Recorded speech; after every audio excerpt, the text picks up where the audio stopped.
Hello friend, स्वागत है आपका एनक्यू स्टडी यूट्यूब चैनल पर। सक्षमता परीक्षा के इस दूसरे फेज में हम लोग सामान्य अध्ययन का यह अगला प्रैक्टिस सेट लाए हैं, जिसमें हम लोग विभिन्न विषय यानी भारतीय राष्ट्रीय आंदोलन, भूगोल, विज्ञान, सामान्य ज्ञान, खासकर बिहार से संबंधित जो सामान्य ज्ञान है उससे संबंधित एक एक महत्वपूर्ण प्रश्नों को देखेंगे, जो कि आपको दूसरे चरण में सक्षमता परीक्षा में हमें हर हाल में सीट पास कर जाना है। तो आइए बिना देर किए हुए हम लोग चलते हैं पहले प्रश्न की ओर। देखते हैं अपना पहला नंबर प्रश्न कि भारत को श्रीलंका से पृथक करती है। भारत को श्रीलंका से कौन अलग करती है? अगर हम लोग भारत का मैप देखें तो भारत के मैप में थोड़ा सा इसमें फ्री हैंड बनाने में ये दिक्कत है। यहाँ पर जो हमारा राज्य है तमिलनाडु, वहाँ उसके किनारे जो है हिंद महासागर लगता है और वहाँ पर करीब में नीचे जो है हमारा ये जलीय पड़ोसी देश श्रीलंका स्थित है, जो भारत और श्रीलंका को स्थल सीमा तो कहीं पर टच नहीं होता है, लेकिन जो जलीय सीमा के द्वारा अलग किया जाता है उसका नाम है पाक जल संधि। याद रखिएगा, पाक जल संधि के द्वारा जो है भारत और श्रीलंका पृथक होता है। और यह पाक जल संधि जो स्थित है यहाँ पर कौन महासागर है? तो भारत के नाम पर ही, हिंदुस्तान के नाम पर ही स्थित हिंद महासागर है। और हिंद महासागर के पाक जल संधि के द्वारा जो है भारत और श्रीलंका अलग अलग होते हैं। अगले क्वेश्चन की ओर बढ़ते हैं। दूसरा क्वेश्चन हमारे स्क्रीन पर कि भारत तथा चीन के बीच जो सीमा रेखा है, अंतर्राष्ट्रीय सीमा रेखा, उसको किस नाम से जाना जाता है? भारत और चीन के बीच जो अंतर्राष्ट्रीय सीमा रेखा है उसको किस नाम से जाना जाएगा? तो ये जो हमारे भारत का मैप है, जिसमें भारत की जो सीमा है वो 7 स्थलीय पड़ोसी देश से लगता है। पश्चिम से अगर हम लोग शुरू करें तो पाकिस्तान, अफगानिस्तान, चीन, नेपाल, भूटान, म्यांमार, बांग्लादेश, इन सभी देशों से सीमा लगता है। जिसमें जो रेड क्लिफ रेखा है, ऑप्शन में जो हमारे रेड क्लिफ रेखा है, तो याद रखिएगा सर जॉन रेड क्लिफ के नेतृत्व में यह रेखा भारत और पाकिस्तान के बीच खींची गई थी। तो यह भारत और पाकिस्तान की अंतर्राष्ट्रीय सीमा रेखा है। लेकिन मैकमोहन के द्वारा जो है भारत और चीन के बीच अंतर्राष्ट्रीय सीमा रेखा खींची गई है। अर्थात option number B correct answer होगा कि भारत तथा चीन के बीच की जो सीमा रेखा है वह मैकमोहन रेखा के नाम से जानी जाती है। और डुरंड रेखा जो है वह वर्तमान में पाकिस्तान और अफगानिस्तान के बीच की सीमा रेखा है। पहले जो भारत में अंग्रेजों का शासन चल रहा था, पूरा जो हमारा ये भारत था, संगठित भारत, तो उस वक्त जो है अंग्रेजों ने डुरंड रेखा खींच करके अफगानिस्तान को अलग किया था।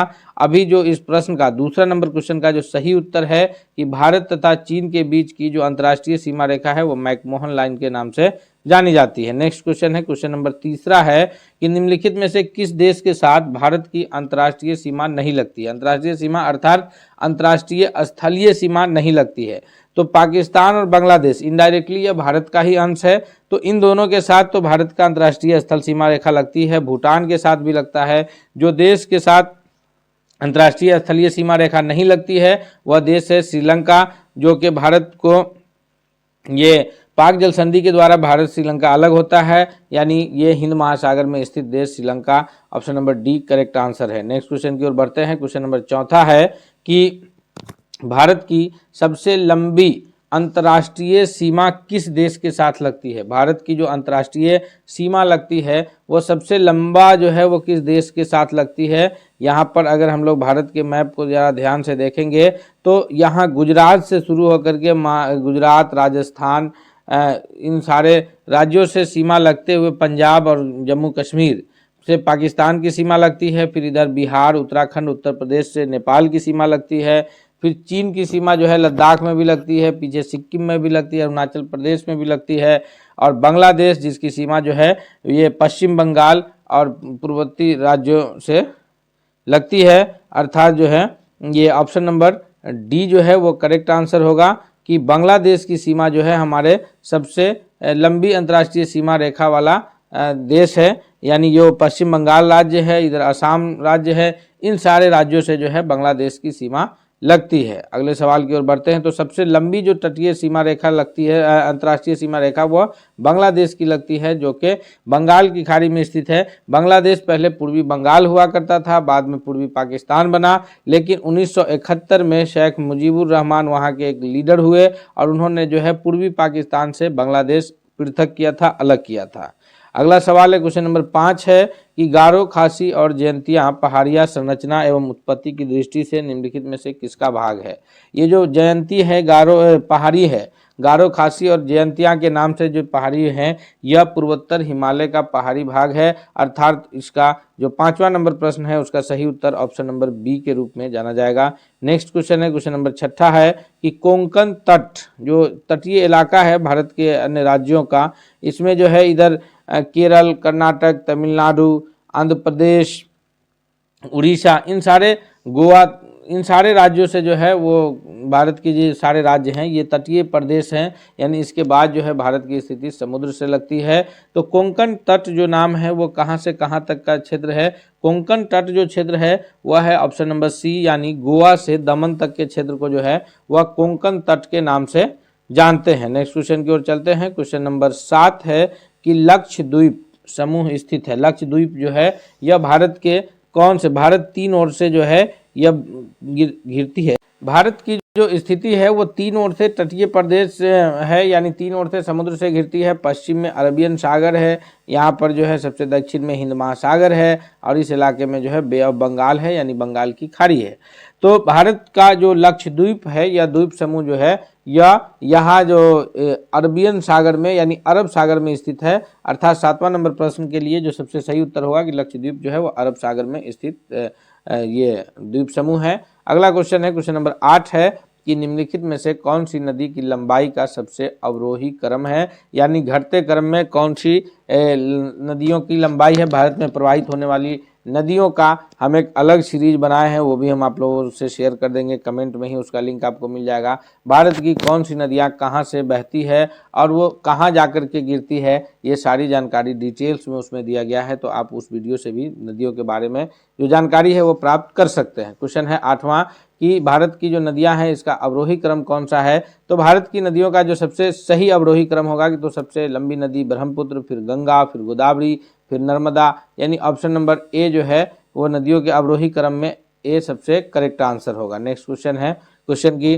गंगा नदी को बांग्लादेश में किस नाम से जाना जाता है। गंगा नदी जो सबसे पवित्र नदी के रूप में जानी जाती है, इसका उद्गम स्थल जो है यह 2 प्रमुख नदी भागीरथी और अलकनंदा के संयुक्त धारा से होता है और यह उत्तराखंड में जो है भारत में प्रवेश करती है और ये गंगोत्री से निकलती है गोमुख स्थान से और फिर जो है यह उत्तराखंड के बाद उत्तर प्रदेश, बिहार होते हुए पश्चिम बंगाल में एंट्री करती है। पश्चिम बंगाल के बाद जो है यह बांग्लादेश से बहते हुए बंगाल की खाड़ी में जाकर के गिरती है। तो बांग्लादेश में जो है गंगा नदी को पद्मा के नाम से जाना जाता है। याद रखिएगा ऑप्शन नंबर ए जो है सबसे सही उत्तर होगा 9वां नंबर क्वेश्चन के लिए कि बांग्लादेश में गंगा नदी को पद्मा के नाम से जाना जाता है।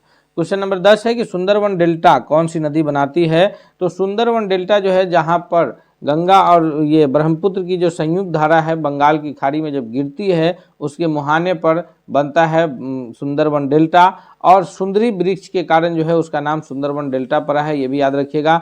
यानी ऑप्शन नंबर सी सही उत्तर होगा कि गंगा और ब्रह्मपुत्र की जो संयुक्त धारा बंगाल की खाड़ी में गिरती है और मुहाने पर जो है सुंदरवन डेल्टा का निर्माण करती है। क्वेश्चन नंबर 11 है कि निम्न में से कौन यौगिक है। यानी अब हम लोग जो है भूगोल के बाद जो प्रश्न आया हमारे पास वो विज्ञान से रिलेटेड प्रश्न है। हम आपसे रिक्वेस्ट करेंगे कि अगर आपको पसंद आ रहा है तो दोस्तों के बीच शेयर कीजिए। वीडियो को अब तक लाइक नहीं किए हैं तो प्लीज़ आप वीडियो को लाइक कर लीजिए तथा दोस्तों अगर आप चैनल पर नए हैं तो चैनल को जरूर सब्सक्राइब कर लीजिए ताकि कोई भी वीडियो आए तो सबसे पहले अपडेट आप तक पहुंचे। 11वां नंबर प्रश्न है कि यौगिक कौन सा है। तो यौगिक जो है पारा, यह जो मरकरी है ये तत्व है। ओजोन ये भी ऑक्सीजन का ही ये अणु है लेकिन ये यौगिक नहीं है, वायु मिश्रण है। अमोनिया जो है जिसका सूत्र होता है NH3 यह यौगिक की श्रेणी में आएगा, अर्थात ऑप्शन नंबर डी जो है करेक्ट आंसर है। क्वेश्चन नंबर 12 है कि 2 या 2 से अधिक शुद्ध पदार्थों के मात्रा के विचार से निश्चित अनुपात में संयोग करने से पदार्थ कौन सा बनता है। तो 2 या 2 से अधिक शुद्ध पदार्थों का, शुद्ध पदार्थ अर्थात तत्व कह सकते हैं हम लोग, शुद्ध पदार्थ में तत्व कह सकते हैं कि 2 या 2 से अधिक शुद्ध पदार्थ तत्वों को एक मात्रा के विचार से निश्चित अनुपात में मिलाने से जो पदार्थ का निर्माण होता है उसको यौगिक के नाम से जाना जाता है। और मिश्रण जो है वो किसी भी अनुपात में मिक्स होता है और तत्व जो है वो पदार्थ का सबसे शुद्ध रूप होता है। 3 रूप में रासायनिक रूप से पदार्थ को 3 रूप में बांटा गया है। तत्व यौगिक मिश्रण। तो तत्व सबसे शुद्ध रूप हुआ, यौगिक दो या दो से अधिक पदार्थों का निश्चित अनुपात में मिश्रण हुआ, और मिश्रण जो है कोई उसका निश्चित अनुपात नहीं है, वो मिश्रण कहलाएगा। नेक्स्ट क्वेश्चन है, क्वेश्चन नंबर 13 है कि ऐसे तत्व जिनमें धातु और अधातु दोनों के गुण पाए जाते हैं वह क्या कहलाता है? उसको आदर्श धातु कहेंगे या उपधातु या मिश्र धातु या धातुमल। तो ध्यान रखिएगा, मेन कन्फ्यूजन जो है वो बी और सी में होगा कि उसको उपधातु कहेंगे या मिश्र धातु कहेंगे, जिसमें धातु का भी गुण हो और अधातु का भी गुण हो, यानी मेटल्स भी हो और नॉन मेटल दोनों का गुण हो। रूम टेम्परेचर पर वो नॉन मेटल की तरह रहता है, अधातु की तरह रहता है, लेकिन जैसे ही ताप उसका बढ़ाते हैं तो वह धातु की तरह काम करने लगता है, जिसका उदाहरण है सिलिकॉन, जर्मेनियम, ये सब जो है उदाहरण है। तो इसको उपधातु के नाम से जाना जाता है। उपधातु जो है सिलिकॉन और जर्मेनियम, याद रखिएगा SI उसका ये है और जर्मेनियम का GE है, ये सब उपधातु है। ये रूम टेम्परेचर पर, कमरे के ताप पर धातु की तरह रहता है, उसके बाद अधातु की तरह रहता है, तापमान बढ़ाने पर धातु की तरह बिहेव करता है। मिश्र धातु जो है दो या अधिक धातु को मिलाने से बनता है, इसलिए मिश्र धातु नहीं कहेंगे, उपधातु कहेंगे। अगले क्वेश्चन की ओर बढ़ते हैं। नेक्स्ट क्वेश्चन देखते हैं, क्वेश्चन नंबर 14 है कि वह कौन सी धातु विद्युत की कुचालक है? धातु है लेकिन विद्युत का कुचालक है। जितनी भी धातु है सामान्यतः वो विद्युत का सुचालक होता है, यानी उससे होकर के विद्युत धारा प्रवाहित करती है। जो भी हमारा तार है, एल्युमिनियम का, ये कॉपर का, ये सभी विद्युत का सुचालक है, लेकिन जो धातु विद्युत का कुचालक है वो ऑप्शन नंबर सी है, लेड है। क्वेश्चन नंबर 15 है कि कौन सा पदार्थ प्राकृतिक में तीनों अवस्थाओं में पाया जाता है? वह पदार्थ है, तीन जो प्रमुख भौतिक अवस्था है पदार्थ का, जिसको ठोस, द्रव और गैस के नाम से जानते हैं। तो पदार्थ की तीनों अवस्थाओं में पाए जाने वाला जो ये पदार्थ हमारे ऑप्शन में है वो पानी है, जिसका जो पानी जो है वो शुद्ध रूप में द्रव अवस्था में है। उसको जब हम लोग फ्रीज करते हैं, ठंडा करते हैं, तो वह बर्फ की अवस्था में आते हैं, जो कि पदार्थ का ठोस अवस्था है। और फिर उसी पानी को जब हम लोग 100 डिग्री सेंटीग्रेड पर गर्म करते हैं तो वाष्पित होना शुरू होता है, जो कि पदार्थ की तीसरी यानी गैसीय अवस्था है। और एक और इम्पोर्टेंट प्रश्न याद रखिएगा कि पानी का जो अधिकतम घनत्व है वो 4 डिग्री सेंटीग्रेड पर पानी का घनत्व सबसे अधिकतम रहता है। अगले क्वेश्चन की ओर चलते हैं। क्वेश्चन नंबर 16 है कि पदार्थ की चतुर्थ अवस्था यानी चौथी अवस्था का नाम क्या है? तो पदार्थ की जो भौतिक रूप से है वो 3 अवस्थाओं में बांटा गया था, जिसको एक को ठोस, दूसरे को द्रव तरल भी कह सकते हैं, और तीसरे को गैस कहा गया। चौथी अवस्था जो है वो प्लाज्मा अवस्था के नाम से जानी जाती है, अर्थात 16वां नंबर प्रश्न का ऑप्शन नंबर सी जो है वो करेक्ट आंसर है। क्वेश्चन नंबर 17 है कि विरंजक चूर्ण क्या है? विरंजक चूर्ण को जो है आम भाषा में हम लोग ब्लीचिंग पाउडर के नाम से भी जानते हैं, जिसका इस्तेमाल जो है पानी को शुद्ध करने के लिए भी किया जाता है। तो ब्लीचिंग पाउडर का जो ये है वो तत्व है कि यौगिक है या मिश्रण है?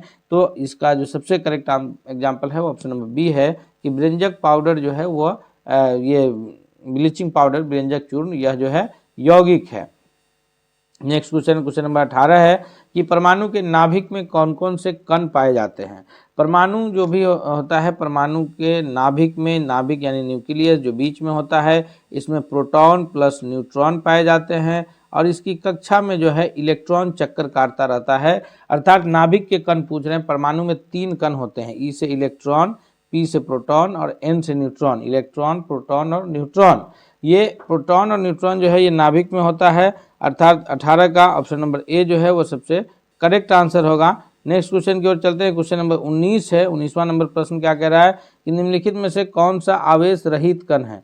तो ये जो परमाणु में 3 कण होते हैं ना, इलेक्ट्रॉन, प्रोटॉन और न्यूट्रॉन, उसमें से इलेक्ट्रॉन पर जो है वो निगेटिव चार्ज होता है और प्रोटॉन पर जो है वो पॉजिटिव चार्ज होता है। याद रखिएगा, प्रोटॉन पर पॉजिटिव, इलेक्ट्रॉन पर निगेटिव, और न्यूट्रॉन पर कोई चार्ज नहीं होता है, नो चार्ज। इसलिए ऑप्शन नंबर सी जो है वो सबसे सही उत्तर है 19वां नंबर प्रश्न के लिए। क्वेश्चन नंबर 20 है कि इलेक्ट्रॉन की खोज किसने किया?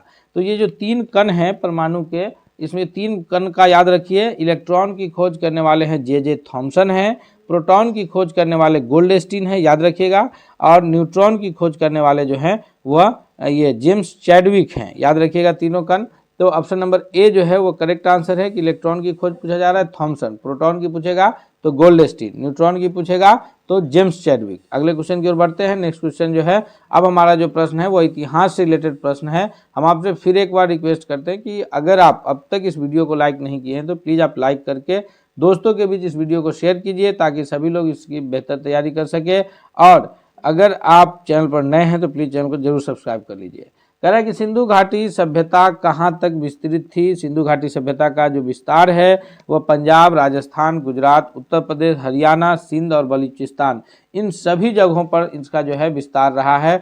सभी स्थल के बारे में जो डिटेल्स जानकारी है उसका भी अलग वीडियो हमारे पास उपलब्ध है। बल्कि सिंधु घाटी सभ्यता पर हमने 100 प्रश्नों का एक महत्वपूर्ण 100 प्रश्नों का सेट भी चलाया है, जो भी इसी चैनल पर मौजूद है। आप उसे भी देख सकते हैं, उसका भी लिंक हम इसके डिस्क्रिप्शन में मौजूद है।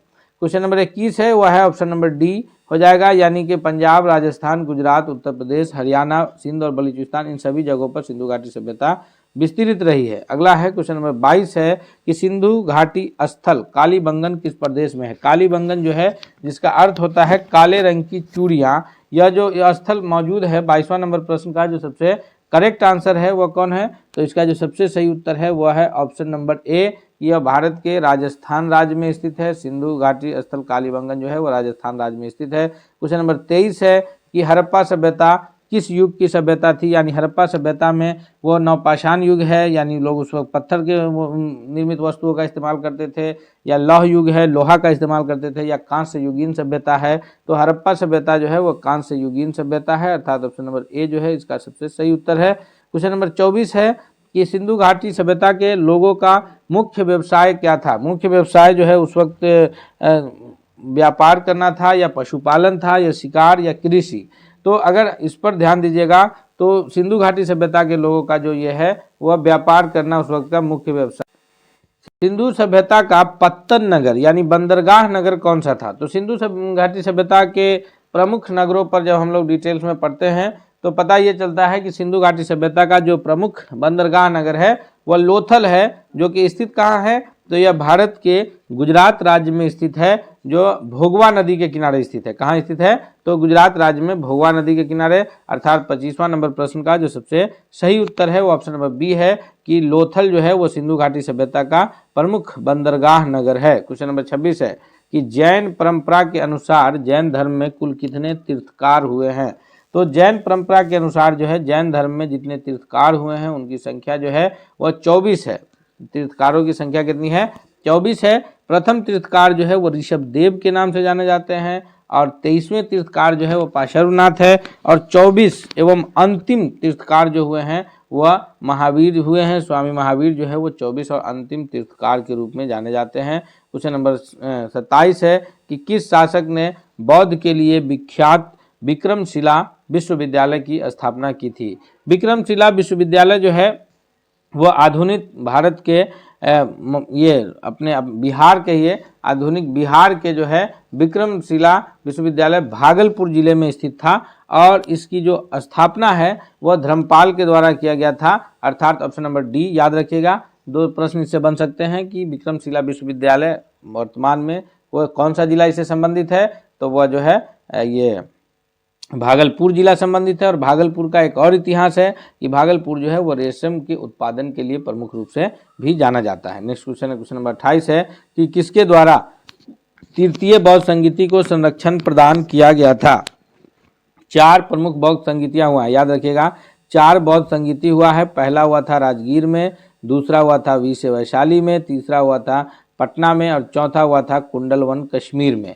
तो तीसरी जो बौद्ध संगीति हुई है जो कि पाटलिपुत्र पटना में हुआ है, उसकी जो संरक्षण देने का काम किया है उस वक्त जो ये सम्राट थे वो सम्राट अशोक महान थे, अर्थात ऑप्शन नंबर बी जो है वह अब इसका सबसे करेक्ट आंसर के रूप में जाना जाएगा। क्वेश्चन नंबर 29 है कि महावीर के माता का नाम क्या था। महावीर के माता का नाम जो है वह त्रिशाला था, जो कि लिच्छवी गणराज्य की राजकुमारी थी, अर्थात ऑप्शन नंबर सी जो है वह सबसे सही उत्तर होगा। महावीर के माता का नाम क्या था, त्रिशाला, ऑप्शन नंबर सी सबसे करेक्ट आंसर है। क्वेश्चन नंबर 30 है कि महावीर की मृत्यु कहाँ हुई थी। महावीर की जो मृत्यु है या जिसको महापरिनिर्वाण के नाम निर्वाण की प्राप्ति कहिए, तो महावीर की जो निर्वाण की प्राप्ति हुई है वह श्रवण बेलगोला में हुआ है, या लुम्बिनी में हुआ है, या फिर कुलगुमलय या पावापुरी। तो ऑप्शन नंबर डी जो है सबसे करेक्ट आंसर है कि महावीर की जो निर्वाण की प्राप्ति है वो पावापुरी में हुई है। अगले क्वेश्चन की ओर बढ़ते हैं। क्वेश्चन नंबर 31 है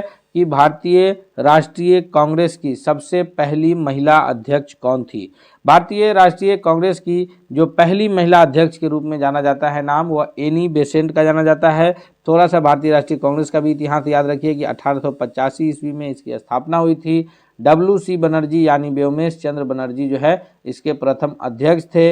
एओ ह्यूम को जो है संस्थापक, एलन ऑक्टेवियन ह्यूम, एओ ह्यूम को संस्थापक के रूप में जाने जाते हैं और इसकी स्थापना मुंबई में किया गया था। उसके बाद जो है फिर अलग अलग जगहों पर पूरा इसका अधिवेशन होता है और अलग अलग लोगों के द्वारा अध्यक्षता की जाती है। और इसका जो है पहली महिला अध्यक्ष है वो एनी बेसेंट है और प्रथम भारतीय महिला अध्यक्ष जो है वो सरोजिनी नायडू के रूप में जानी जाती है। कौन?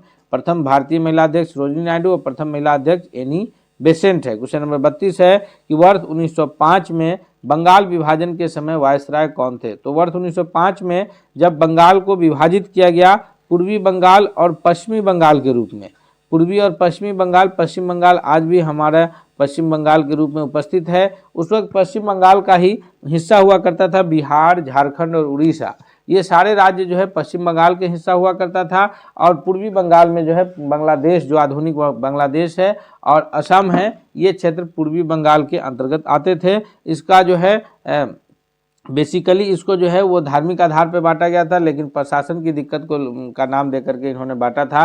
वायसराय थे Lord Curzon, option number A के रूप में जाना जाता है। अगले क्वेश्चन के रूप में आगे बढ़ते हैं। क्वेश्चन नंबर 33 है कि गदर पार्टी के प्रमुख नेता कौन थे। तो गदर पार्टी की स्थापना 1913 में किया गया था। इसके जो प्रमुख नेता के रूप में नाम आता है वो लाला हरदयाल का, ऑप्शन नंबर बी जो है सबसे करेक्ट आंसर है 33वां नंबर क्वेश्चन के लिए। क्वेश्चन नंबर 34 है कि स्वराज मेरा जन्मसिद्ध अधिकार है और मैं लेकर रहूंगा, यह किसने कहा था। यह कथन जो है किसका है?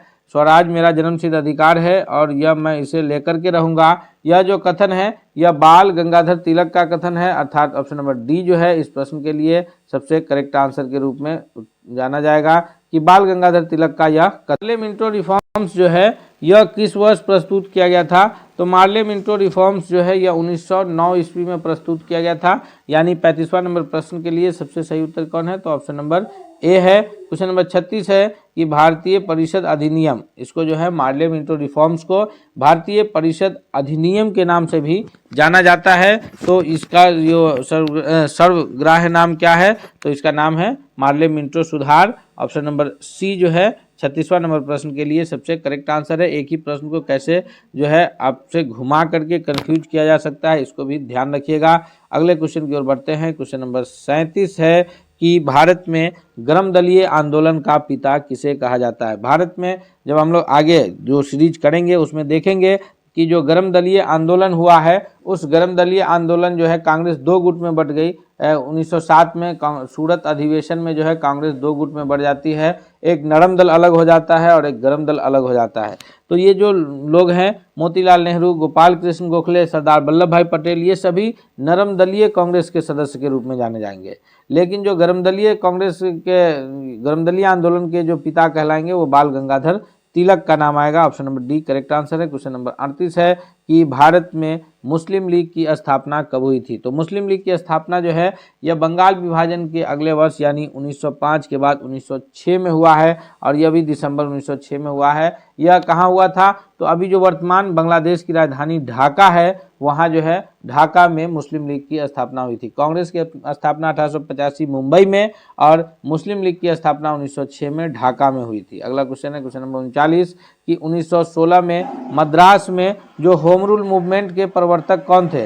तो होम रूल आंदोलन के जो प्रवर्तक के रूप में जाने जाते हैं उसका नाम आता है Annie Besant. Option number C जो है वो सबसे सही उत्तर होगा कि 1916 में Madras home rule movement, home rule league आंदोलन के जो प्रवर्तक है वो एनी बेसेंट हैं। क्वेश्चन नंबर 40 है कि शेर पंजाब किसका उपनाम है। शेर पंजाब जो है यह सरदार भगत सिंह का उपनाम है या फिर लाला लाजपत राय का उपनाम है। कंफ्यूज नहीं होइए, सरदार भगत सिंह यानी भगत सिंह जो है इनका भी बहुत अहम योगदान रहा है। बहुत कम वर्ष समय में इनको जो है फांसी की दे दी गई, लेकिन जो शेर पंजाब के नाम से जाने जाते हैं वो लाला लाजपत राय जाने जाते हैं। इस प्रकार option number B correct answer है। हमने 40 महत्वपूर्ण प्रश्नों को इसमें देखे हैं जो विज्ञान, भूगोल और इतिहास से रिलेटेड प्रश्न था।